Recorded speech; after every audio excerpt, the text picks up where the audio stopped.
fellow Anglo-Indians and friends and well-wishers of this community around the world. On behalf of the All India Anglo-Indian Association, our 63 branches, our members and governing body members, I wish each one of you a very happy Anglo-Indian Day. Malcolm has already explained why the 2nd of August was chosen as Anglo-Indian Day, and every year around the world it is celebrated. We here at the All India Anglo-Indian Association have been doing it online while our branches do it on stage and in their own way, social service and cultural programs. We have been doing it online where I share a message, our youth come forward and speak about the community, about achievers in the community, and we of course thank God for all the blessings He has given our community, as well as we can't not have song and dance. There's no dance that happens in person, but there's a lot of singing, and the program has already begun, and I'm sure you'll enjoy the rest of it. Every year I speak about something about the community because unfortunately, and it happens with small communities, not much is known about the community.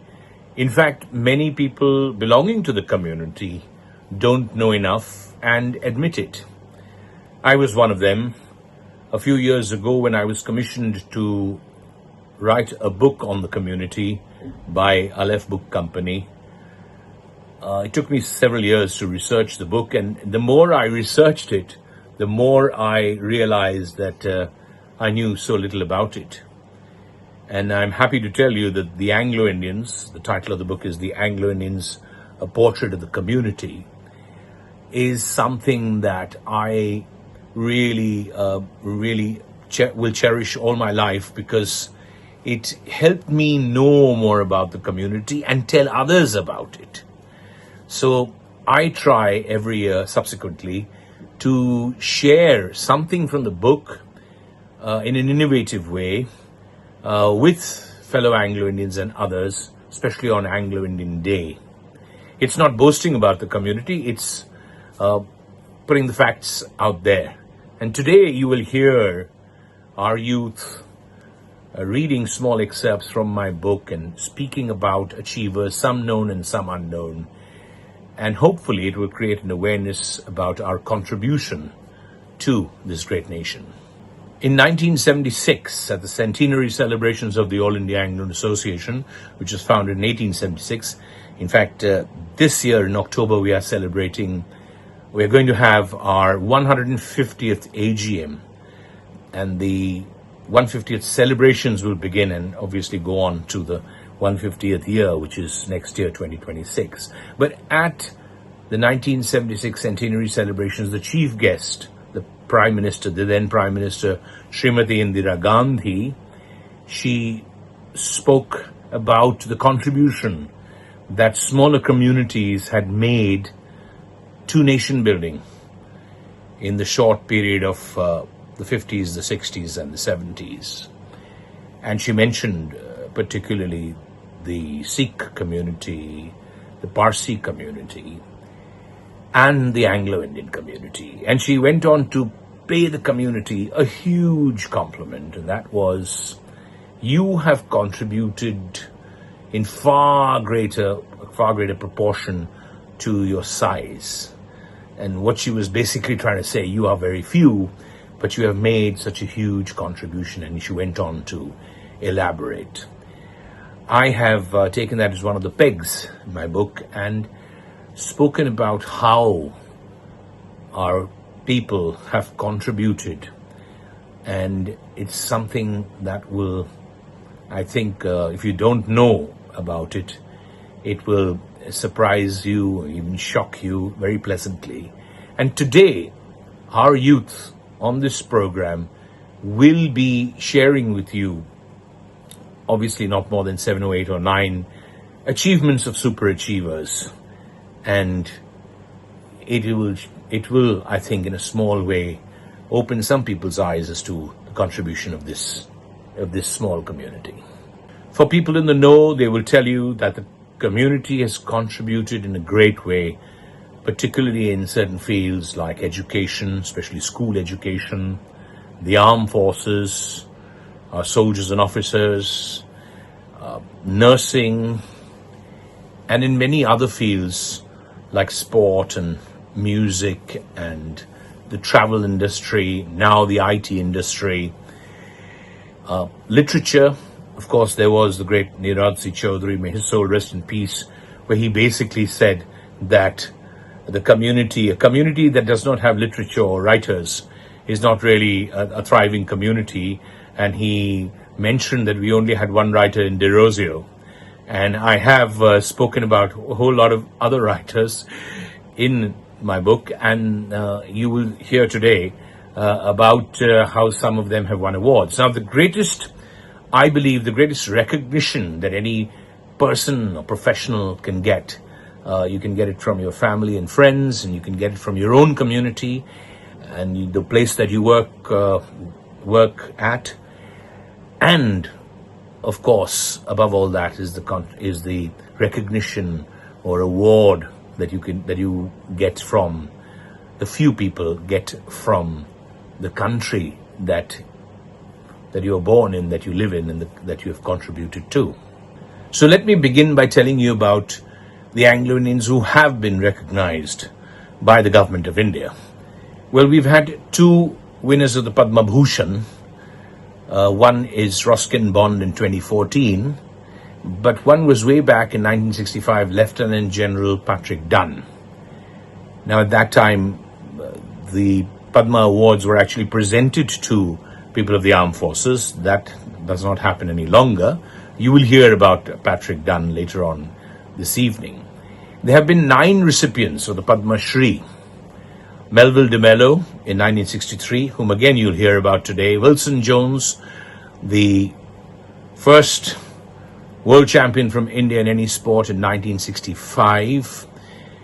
Leslie Claudius in 1971, Ruskin Bond in 1999, Helen Richardson Khan, the dancer and actress extraordinaire, in 2009, theatre personality Joy Michael in 2012, Alan Seeley, in fact, there were 2 Anglo-Indians that year, Alan Seeley also the writer in 2012, and the most recent recipients of the Padma Shri, Hugh and the late Colleen Ganser in 2025, just in May. Hugh and Colleen Ganser are a very special couple. Unfortunately, Mrs. Colleen Ganser passed away last year, so she received it posthumously. But Mr. Hugh Ganser is very healthy and very alert, and we congratulate this wonderful couple, travel writers who began their journey in the 1980s. And as I mentioned in my book, that they got onto their little Vespa with their 4 or 5-year-old son, and they, started journeying. And basically, they have written, I don't know, probably upwards of 50 books, more than 3,000 articles. They have made some amazing documentaries, especially for Doordarshan. And they are arguably the greatest travel writers that India has ever produced. So we congratulate them very specially, and we wish Mr. Hugh Ganser a long life and a healthy life, and we salute them because they chose to go with their heart and their head and do something that they really passionately wanted to do, and they have received the Padma Shri. 2 Anglo-Indians have received the Sahitya Academy Award, very prestigious, Alan Seeley in 1991 and Ruskin Bond in 1992. The only Anglo-Indian recipient of the Sangeet Natak Academy Award that I know, I stand to be corrected on all these. If you know of somebody who else has received these awards, please write in to me. But the only one I know of was received the Sangeet Natak Academy award in 2009 was Joy Michael. And quite surprisingly, only 3 Anglo-Indian sports persons have received the Arjuna Award. I mean, that's something that we can have another program on and grumble and tell you how many more should have received it. But anyway, Anne Lumsden in 1961-62, that was the first year of the Arjuna Award, and she was the first, she received it along with some greats, and she was the first Indian woman to receive the Arjuna Award. Then, of course, the great Wilson Jones in 1963, and the super athlete and sprinter Kenneth Powell in 1965. Shockingly, even the great 4-time Olympian Leslie Claudius has not received the Arjuna Award, or did not receive the Arjuna Award when he was alive. And the highest wicket taker at the World Cup in 1983, which we won, the cricket, as well as the 1985 Benson and Hedges cricket in Australia, and played so much for India, Roger Binney. Currently the BCCI president has never received the Arjuna Award. A bit late for it, but we'll talk about, we'll grumble another day. Today is not the day to grumble. 2 Anglo-Indians have actually gone on to win the Dronacharya Award. That is for coaches, as you know, in the country, and that was Wilson Jones. So Wilson Jones has received the Padma Shri, the Arjuna Award, and the Dronacharya Award. It's quite remarkable. He received in 1996, and in 1999, Ken Boson, who was an absolute, he was a legend, not only as first as a sports person, and then he himself was a very successful coach, not only of Indian athletes but others too. And 3 civilians from the community have received the Ashok Chakra, all of them posthumously, for their extreme acts of courage that saved the lives of many. And they're all those who know the community really know their stories. The Air India air stewardess Gloria Berry, young girl in 1957 who risked her own life and kept giving out the safety jackets to save everybody, and when the plane went down into the water, she died. Indian Railways drivers, 2 of them, Max Johannes in 1957 and driver Percy Carroll, both they actually sacrificed their lives to save so many passengers on their trains. Now, for those of you who are thinking that all these or many of these or most of these awards were, in the 1950s and 60s, but are people from your community still achieving and being rewarded? Yes, absolutely. In fact, in the armed forces, in this year, we've had squadron leader, now wing commander, Vernon Keane. In 7 years, he has received 2 very prestigious awards from the President of India, and Group Captain Elvis Rodrigues. You'll hear about them later today, but these are in recent years, so it's not all people from the past. And of course, I just told you that Mr. Hugh and Mrs. Colleen Ganza, 2025.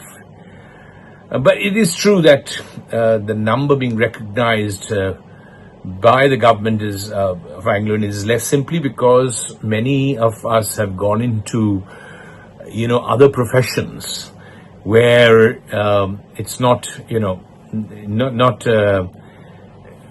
much less in the armed forces and much less in other fields which we used to.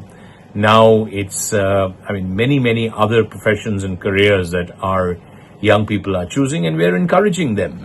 We are an evolving community, quite different, in many ways similar to what we were, and in many ways very, very different. Our children, for instance, they do dance and sing, but not as much as before. They're far more serious. They want to do well in their studies and careers, and they are very focused. And yes, we play less sport than before, perhaps unfortunately, but these achievers are very much there, especially, for instance, the number of PhDs that we have in the community now. I don't know, maybe 20 times more than we had even 30 years ago. So it's not something, our achievers are not just from the past, but very much in the present, and hopefully in the future too. But I think many of us believe that it is the Anglo-Indian soldier and officer in the armed forces who has made a contribution absolutely out of proportion over the last 77 years to India, his motherland. And I'm not even talking about pre-independence, World War II and World War I, where so many Anglo-Indians went to battle. And, well, unfortunately, many of them were not even remembered or recorded properly. Their names were not recorded properly, or they were, recorded or put down as being Britishers, which is rather unfortunate because many of them weren't. They were Anglo-Indians. I'm not even talking about them, but post-independence, 77 years, this small but gallant community has never shouted it from the rooftops, but its incredible contribution while serving in India's armed forces is a reality that we are all very proud of. And just to put the numbers out there, 4 Mahavir Chakras, 25 Veer Chakras, 2 Kirti Chakras, 3 Shaurya Chakras, 24 Vayu Sena medals, 13 Param Vashisht Seva medals, 17 Ati Vashisht Seva medals, and still counting. Now that doesn't sound huge, but if you take into account the number of Anglo-Indians that there have been and were, and now in fact we are, still I think hardly 4.5 lakhs. We've always been a hardly number, very small number. Of course, unfortunately, some people in positions of power think we are only 296, but that's not true. We are definitely 4.5 lakhs or slightly more. Well, these are people, all those I've mentioned. Obviously, we can't talk about all of them today, but these are people who have been recognized by the government of India. But friends, I want to dedicate this message to all those who have not been recognized. In Ecclesiasticus 44, verse 9 of the Holy Bible, it's beautifully put. And some there be, I'll paraphrase it or rephrase it in contemporary English, as it were, and some there be who have no memorial, who have perished as though they had never been. And we used to sing a hymn in school, their bodies are, buried, and everybody has forgotten them, nobody knows them. Well, I would like to dedicate today, Anglo-Indian Day of 2025, to all those who have served selflessly, nation, community, people around them, family, or the people in their workplace, and not been recognized, rewarded, or even some of them have gone unknown.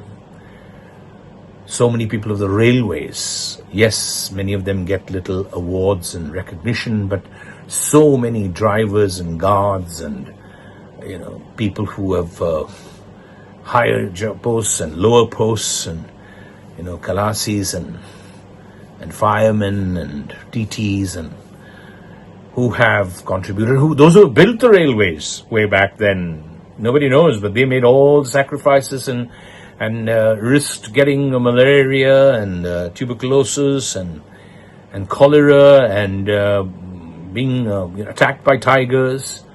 And they built it, and we don't have their names. Or those who have died fighting for the country, or those teachers who have year after year served in our schools and colleges, and the nurses who have made huge sacrifices, and people from so many other walks of life who have not, whom we don't know about. In fact, if you know of anyone who has lived an extraordinary life of giving, then social workers and even others who are writers and people from other professions, if you know of any, do write into me. But we remember them today. We salute them and their contribution and their families. Some of their children and grandchildren will certainly be around. Or then the police, the customs, and other government servants. And all we can say is that we are so proud of them, and we wish their families well, and we pray for their souls to rest in peace. And we thank them from the bottom of our hearts. It's extremely important to remember them. If you know of them, if you know of some, remember them by name. And if you can in some way, put it down somewhere, and that would be leaving their footprint. Thank you very much for listening today to me, and enjoy the rest of the program. And on behalf of the Anglo-Indian community and the All India Anglo-Indian Association, we wish each one of you happy Anglo-Indian Day. Let us live together as a community, or many communities together in India, being there for each other, enjoying each other's culture, community and company, and being there. I read about how people were welcomed in to pray in a mosque or a temple or a church, people from other religions, when it was freezing outside. I read about things like this, and I'm moved and think that the world needs to open up and perhaps be more Anglo-Indian in spirit. We're extremely open. We may have many faults, we do, but it's important for us to be welcoming, not just tolerant, but enjoying each other's company. Take good care. God bless.